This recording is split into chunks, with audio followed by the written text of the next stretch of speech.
Hai sob, jumpa lagi. Di video kali ini kita akan membahas lanjutan tentang pengelolaan data. Nah, kali ini kita akan membahas bagaimana tentang strategi pemasaran dengan menerapkan metode ATM atau amati, tiru, dan modifikasi. Nah, penasaran bagaimana itu? Simak video ini sampai habis.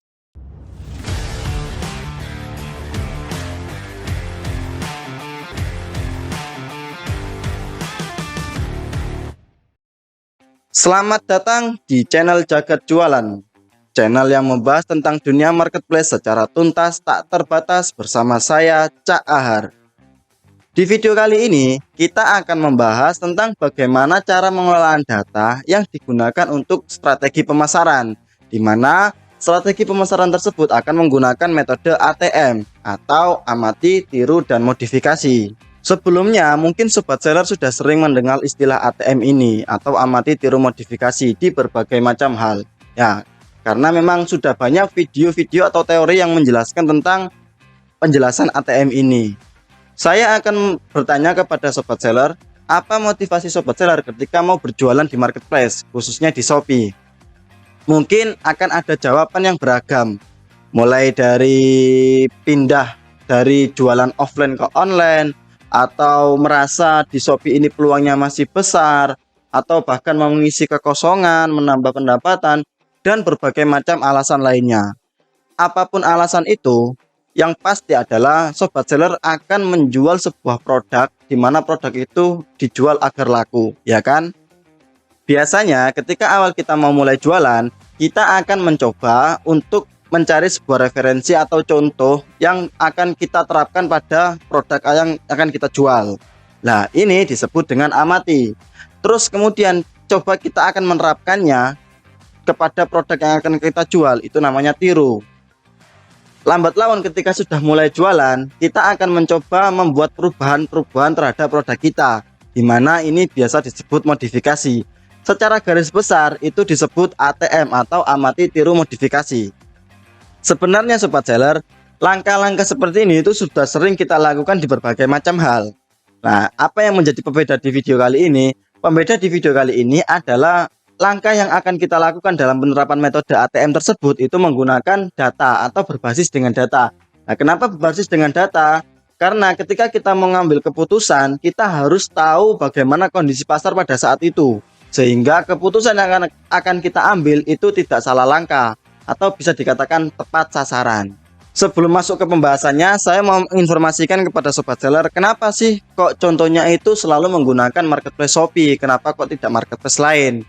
Karena secara data Shopee itu menunjukkan bahwa jumlah penjual aktif dan juga transaksi terbesar di e-commerce di tahun 2022, khususnya di kuartal pertama dan kuartal kedua. Sehingga ketika kita menggunakan basis data di Shopee itu cukup relate untuk diterapkan ke marketplace lain. Yang mungkin agak berubah adalah bagaimana cara memahami algoritmanya saja. Seperti itu. Dalam proses ATM ini, hal yang pertama dilakukan adalah A. Amati. Apa itu amati? Amati adalah pengumpulan data. Apa yang harus dikumpulkan? Yang dikumpulkan adalah data-data dari produk yang serupa dengan kita. Oh ya, sobat seller harus selektif ketika mengumpulkan data produk. Jangan data produk yang secara penjualan masih minim atau secara penilaian jelek. Sobat seller kumpulkan data-data yang memiliki penjualan banyak. Bisa mungkin 2.000 sampai 3.000 ke atas atau bahkan puluhan ribu.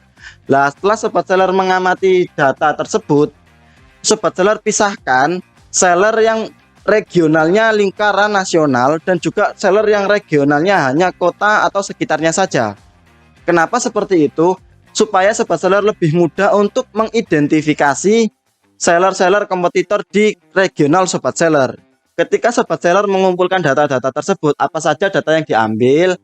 Yang pertama itu adalah harga, terus kemudian judul, terus deskripsi, foto, video.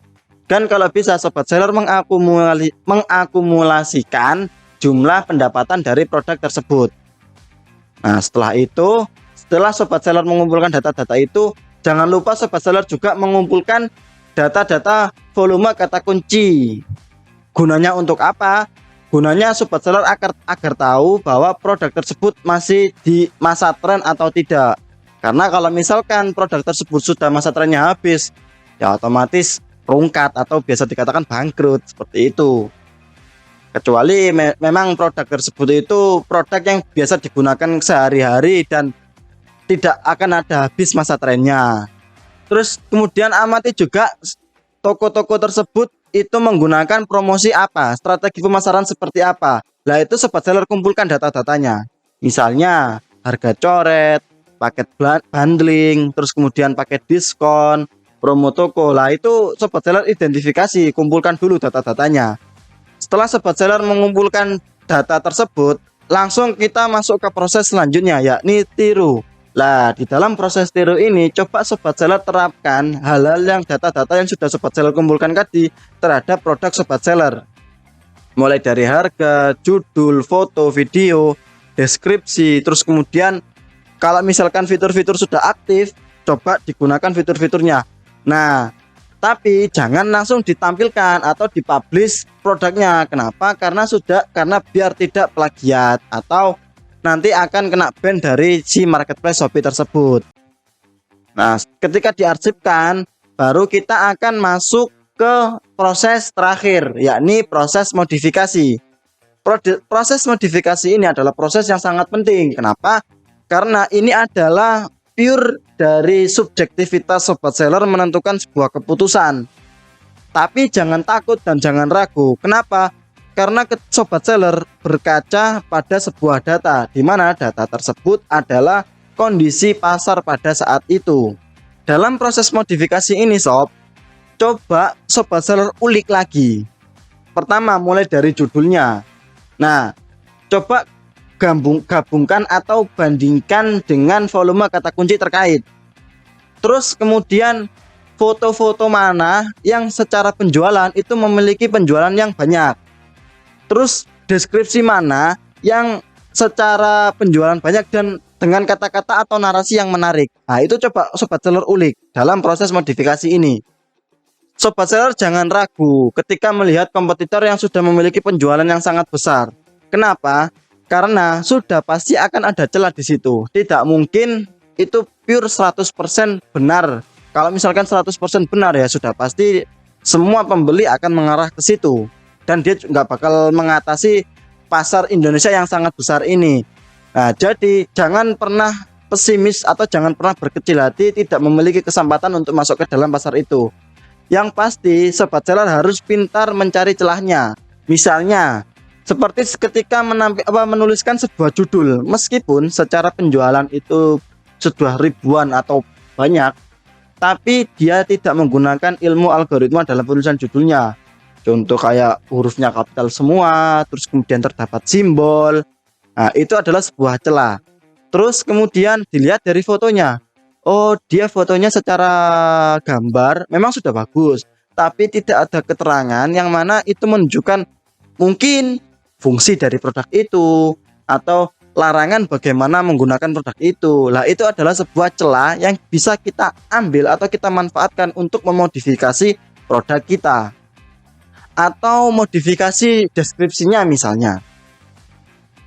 Ternyata rata-rata seller dengan penjualan yang besar itu dia menggunakan deskripsi memang sudah jelas spesifik dari sebuah produknya, tapi belum ada yang menggunakan deskripsi dengan cara seperti narasi bercerita.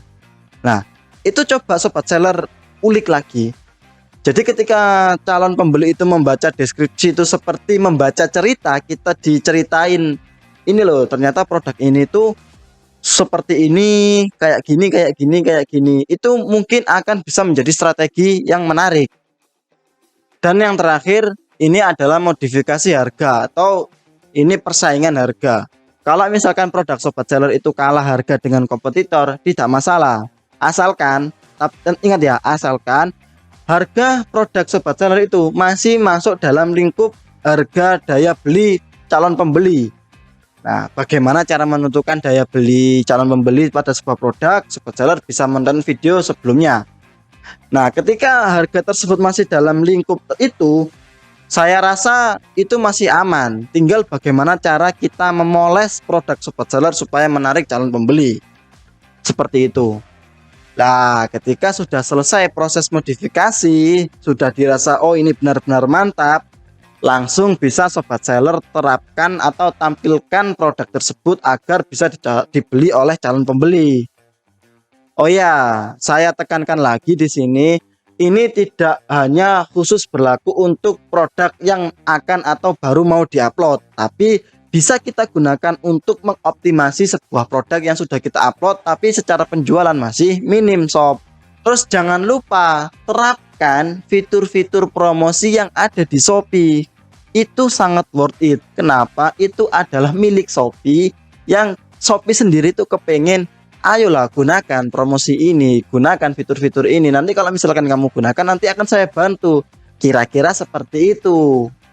Mungkin video kali ini cukup sampai di sini saja. Jika video ini bermanfaat kepada sobat seller, silahkan share video ini kepada sobat seller lainnya supaya sobat seller lainnya mengetahui informasi terkait pembahasan kali ini. Jangan lupa tinggalkan kolom komentar jika ada sebuah pertanyaan atau kita mau mengajak diskusi lagi, tinggalkan di kolom komentar. Dan jangan lupa klik like, share, and subscribe agar channel ini lebih berkembang dan kita bisa semangat untuk membuat video lanjutannya. Dan terakhir jangan lupa nyalakan lonceng notifikasi agar sobat seller tidak ketinggalan informasi terupdate terkait dunia marketplace di channel Jagat Jualan. Mungkin cukup sampai di sini, kita akan bertemu di video selanjutnya. Salam banjir orderan. See you.